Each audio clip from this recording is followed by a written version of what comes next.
여러분 안녕하세요. 꿈꾸는 개발자입니다.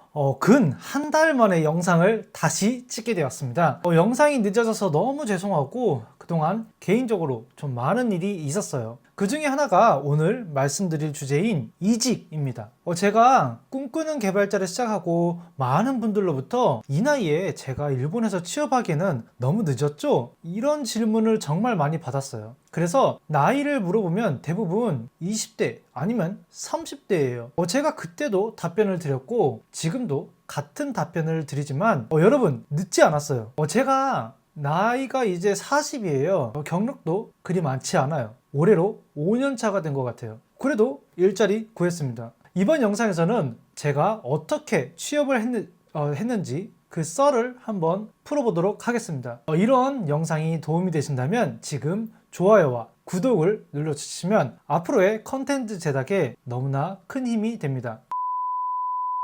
먼저 제가 이전에 다녔던 회사에 대해서 말씀드릴게요. 제가 다녔던 회사는 상장 회사였고 복지가 너무 좋은 회사였어요. 기본적으로는 재택근무이고 회사에서 맥북이 제공되었어요. 그 외에도 재택근무 시에 편하게 일하라고 모니터나 책상, 각종 컴퓨터 주변기기나 공기청정기 같은 걸 대여할 수 있었고요. 회사에는 간식 코너가 따로 있어서 기본적인 음료나 간식은 무료로 이용할 수 있었어요. 그리고 마사지 체어가 있어서 근무 중에 공짜로 마사지를 받고 올 수도 있었고요. 재택근무하느라 마사지 체어는 많이 이용하지 못했지만 회사로 출근하면 한 번씩은 꼭 이용했어요.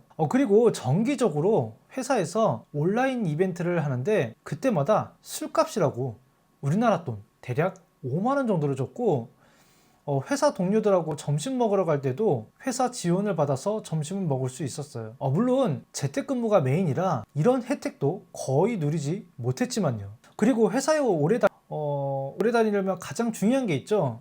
바로 사람과 업무 내용 그리고 급여예요. 급여는 사실 불만 없을 정도였고 무엇보다 같이 일하는 동료가 너무너무 좋았어요. 서로 얼굴 붉힐 일도 없었고 무엇보다 다들 정말로 열정적이다 보니 같이 일하면서 서로 실력이 늘어가는 게 보였어요. 그게 너무도 좋은 경험이었고 즐거운 경험이었죠.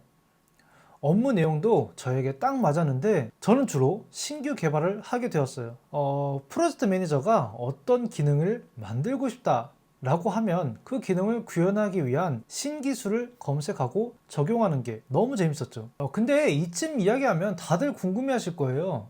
아니 왜 그런 꿀직을 그만뒀지? 라고요. 솔직히 말씀드리면 저도 그 생각을 안 한 건 아니에요. 근데 어느 순간 이런 생각이 문득 들더라고요. 지금 있는 환경이 너무 좋아서 두렵다는 생각이요. 아마 경험이 있는 분들이라면 제 말뜻이 무슨 뜻인지 아실 거예요. 환경이 너무 좋고 지금 있는 직장에서 오래 일하고 싶은 생각이 있다 보면 자연스럽게 회사의 시스템에 맞춰가는 나를 발견하게 돼요. 개발자 시장이 어떻게 돌아가는지도 모른 채도 말이에요. 제가 원했던 건 회사에서 필요한 인재임과 동시에 사회에서도 필요한 인재가 되고 싶었는데 한 직장에 오래 있다 보면 채용 시장이 어떻게 흘러가는지도 모른 채 살게 되고 나중에 회사에 불만이 생겨서 다시 이직을 하려고 할 때는 이미 채용 시장이 많이 변해서 취업이 힘들어지겠다는 생각을 했어요. 물론 회사 다니면서 채용 시장을 읽을 수는 있어요. 하지만 읽을 수만 있고 현업으로의 경험을 쌓을 수가 없어요. 예를 들어 지금 있는 직장에서는 뷰를 사용하고 있는데 현재 채용 시장은 넥스트로 변해가고 있다고 한다면 채용 시장을 눈으로는 읽을 수 있지만 넥스트의 현업 경험은 쌓을 수 없다는 거죠. 이렇게 생각하니 지금의 현실이 조금씩 두려워지기 시작했어요. 현실에 만족하고 안정적인 삶을 유지하는 것이 과연 좋은 것인가 하고요. 이러한 생각을 하고 나서 오랜만에 다시 이직 에이전트 회사들을 둘러보기 시작했어요.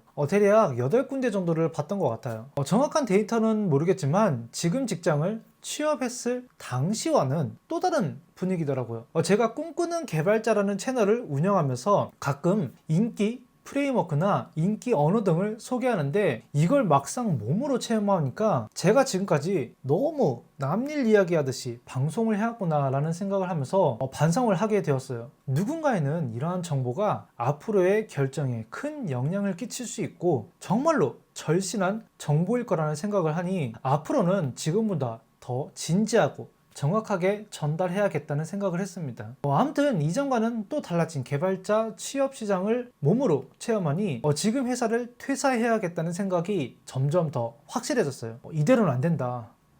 회사에 만족하는 삶도 좋지만 이 회사가 아니더라도 언제든 내가 원하면 다른 회사로 취업할 수 있을 정도의 실력을 갖추자 라는 생각이 확연해졌죠. 그리고 시간이 날 때마다 조금씩 취업 시장을 알아보고 이직을 하기 위한 준비를 하기 시작했어요. 그럼 여러분들이 궁금해할 만한 이야기를 해볼까 해요. 나이 40에 어떻게 이직 준비를 했는지에 대해서 말씀드리려고요. 저는 일본에서 개발자로 취업을 원하는 분들에게 하나같이 말씀드린 것이 있어요. 개인 프로젝트를 포트폴리오로 제출하라고요. 단 그 개인 프로젝트는 남들이 만든 거 똑같이 따라하는 게 아니라 자신만의 독창성이 있어야 하고 어떤 기술적 문제를 어떻게 해결했는지 에피소드가 있어야 한다고요. 그래서 저는 세상에서 가장 느린 SNS를 만들어 보기로 했어요. 제가 이전 영상에서도 잠깐 소개했지만 드디어 소개하게 되네요. 바로 허터라는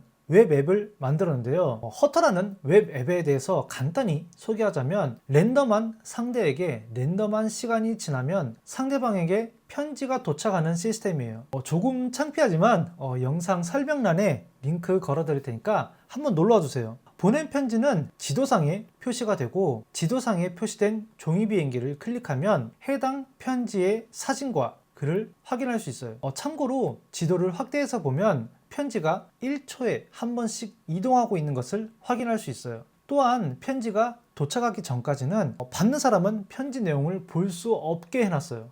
특히나 결제 시스템도 개발할 수 있다는 것을 어필하기 위해서 스트리프를 이용해서 구독 결제도 가능하게 했어요. 편지가 보내지는 속도는 총 10단계이고 무료 회원은 랜덤하게 2단계에서 9단계 랜덤한 속도로 편지가 보내지는데 유료 회원은 가장 빠른 편지지와 가장 느린 편지지로 편지를 보낼 수 있고 가장 느린 편지지 선택 시에는 받는 사람을 지정할 수 있게 해놨어요. 또한 유료 회원은 편지 아이콘도 변경할 수 있게 했습니다. 참고로 허터는 허트 플러스 레터의 합성어로 마음을 전하는 편지라는 뜻으로 이름을 지었어요. 기존의 SNS는 대부분 나를 아는 사람이 팔로우 되어 있어서 마음이 너무 힘들고 어려울 때 나의 솔직한 마음을 전하는 것이 쉽지 않다는 생각을 했어요. 이럴 때 나를 모르는 사람에게 나의 속마음을 전할 수 있다면 더 따뜻한 답장을 받을 수 있지 않을까 하는 생각이 시작이었고 더 나아가서 스스로 목숨을 끊으려고 하는 사람들이 이 웹앱을 통해서 상대방에게 편지를 보내고 상대방에게 답장이 올 때까지 살아만 있다면 자살률 1위라는 우리나라의 오명을 씻을 수 있지 않을까 하는 생각을 했어요. 이 웹앱은 정말 창피하지만 처음으로 도커를 이용해서 개인 프로젝트를 진행한 케이스예요. 회사에서는 맨날 사용하는 거였지만 거의 만질 일이 없고 만져도 주로 백엔드나 인프라 엔지니어가 담당을 했거든요. 그래서 만질 일이 없었는데 이번 프로젝트를 진행하면서 도커의 이해도도 높아져서 굉장히 공부가 되었던 기억이에요. 또한 지도상에서 종이 비행기를 1초에 한 번씩 도착지까지 이동하게 하는 로직을 구현하는 게 상당히 까다로웠는데요. 결과적으로는 출발지 지도좌표와 도착지 지도좌표를 구한 뒤에 중학생 때 배운 삼각함수를 이용해서 시간에 따라 편지가 이동하도록 했습니다. 편지가 이동할 좌표 계산은 초기에는 프론트에서 계산을 했었는데 클라이언트가 너무 비효율적으로 구동을 해서 백엔드에서 계산하는 방식으로 변경했어요. 당연한 이야기지만 이렇게 하니까 크롬이 더 빠릿빠릿하게 움직이더라고요. 그리고 제가 가끔 말씀드리는 거지만 저는 디자인에 관해서는 너무 지식이 부족해서 처음 보시면 뭐지? 하는 생각이 드실 텐데 그냥 모른 척 이해해 주세요. 그냥 기능을 구현했다는 부분만 봐주세요. 나중에 이 허터 만드는 법을 강의로 만들 예정인데 많은 응원 부탁드립니다. 제가 창피를 무릅쓰고 저의 개인 프로젝트를 이렇게 공개하는 이유는 이 정도 수준만 되어도 취업하는데 문제가 없다는 것을 말씀드리고 싶어서예요. 이게 사실 엄청 복잡하고 대단한 앱이 아니잖아요. 만들려고 하면 누구나 만들 수 있어요. 방금도 말씀드렸지만 저는 디자인 관련 지식이 너무 부족해서 처음 보시면 굉장히 이상하게 보실 거예요. 그렇다고 너무 욕만 하지 말아주세요. 제가 이 프로젝트를 통해서 정말로 어필하고 싶었던 것은 디자인이 아니라 어떤 문제를 해결했는지를 말하고 싶었거든요. 아무튼 저는 이 프로젝트와 부수적으로 두세 개 정도 개인 프로젝트를 더 만들어서 면접을 진행했어요. 이력서를 넣기 시작해서 결과가 나오기까지는 대략 3주 정도였고, 이력서는 대략 120건 정도를 넣었던 기억입니다. 이 모든 과정은 저의 전자책 일본 개발자 취업 백서에 나온 그대로 진행했어요. 제가 이 전자책을 발행한 게 작년 11월인데 현재 영상을 제작하고 있는 2024년 8월 시점에도 문제없이 적용할 수 있다는 것을 확인할 수 있었습니다. 저에게 있어서는 수정할 내용이 없기에 너무나도 다행인 소식이고, 여러분에게는 있어서는 제가 몸소 체험을 했으니 더 안심하고 구매할 수 있는 소식이지 않을까 합니다. 참고로 이번 이직을 하면서 면접 시에 조금 자주 듣는 질문이 있었는데, 어떤 문제를 해결했고 다음에 같은 문제가 발생하면 이전에 해결했던 방법으로 똑같이 해결할 것인가? 라는 질문이었어요. 그리고 그에 대해 답변을 하면 왜 그렇게 생각하는지까지도 물어보더라고요. 이는 최근에 면접 질문의 성향이 단순한 문제 해결만 파악하는 것이 아니라 문제를 대하는 태도도 같이 보는 쪽으로 바뀌어가고 있다는 뜻인데요. 언뜻 비슷해 보이는 의미로 보이지만 사실 전혀 다른 의미예요. 이건 제 생각인데 요즘 인터넷만 뒤져봐도 웬만한 문제는 해결할 수 있어요. 챗 GPT만 이용해도 모르는 문제 있다면 금방 해결할 수 있죠. 하지만 그게 최선의 방법인지는 대부분 생각하지 않아요. 오로지 문제를 해결하는 방법만 알아볼 뿐이죠. 대부분 이와 같은 질문을 하는 회사는 어느 정도 규모가 있고 기존 시스템을 보수하거나 신규 기능을 추가하려는 계획을 가진 회사들이 많았고, 아무래도 기존 개발자 문화와 상충하지 않는지를 확인하는 절차라는 생각을 했어요. 이렇게 면접을 당하는 입장이 되어보지 않았다면 이런 면접의 추세도 몰랐을 텐데, 실제로 면접을 당해보고 나니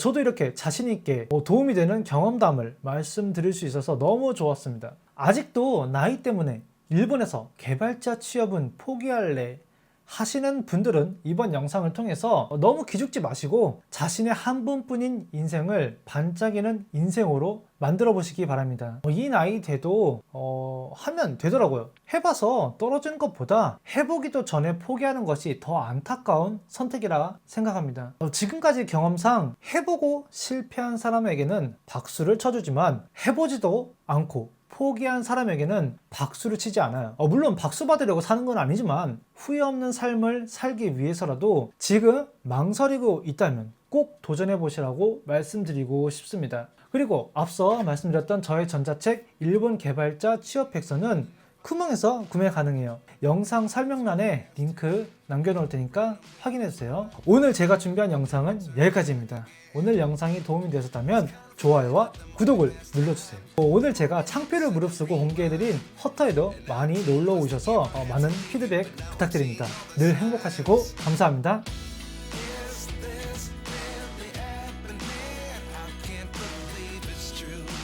Just as surprised as you.